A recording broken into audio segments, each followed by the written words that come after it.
In medicine, we say, do no harm. I would think in journalism, the first rule should be tell no lies. What happens when people don't print things that are accurate or tell stories that aren't accurate in Haiti? I don't think anything happens. We had an incident, I call it the missionaries with guns incident, where there were some missionaries had packed some guns. They had never been to Haiti, and they got arrested at the airport, or one of them did, and they asked me to come bail them out. And I asked, why did you bring guns?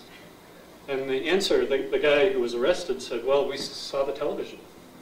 We saw what it was like here, and we had to have guns to protect people. I thought our four panelists this morning got to the heart of both the intersection of interests and jobs of first responders and reporters, but they also got to the heart of the tensions that crop up in these situations.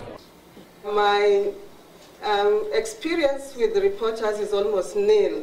And that is because during the times when we started working in humanitarian relief, the first orientation is don't talk to reporters because they are going to misquote you. Additionally, what we know is if a journalist comes, I'm a midwife and I'm in a maternity, I see them as an interference. Bottom line, that's what it is.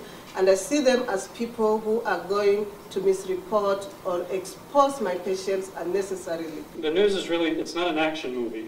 It shouldn't have the qualities that will sell an action movie, and yet I think that there's an incentive to have those elements as part of it in order to sell and get the ratings. And I think it does disjustice to the real human story. How do we shed real understanding and not just sort of this visual voyeurism about a cataclysm? I felt empowered by it. Like, it's giving me tools, so when I actually do get out in the professional world, I know that I want to tell the full story. I want to know who the people are. I want to put faces to stories. Where journalists go wrong is thinking that they know it all. And I think the profession is a lot about talking to other people, asking questions to get all the information you possibly can. Now reporters are part and parcel of our work, and we need them in our daily work. So it's a matter of us working together. It's still not well done, but we still need to do a lot of work together as a team to find a way of really reaching a tipping point so that people know when the emergency phase ends and the population is stabilizing a bit, that is when they need us even more. We need to understand each other's job a little better.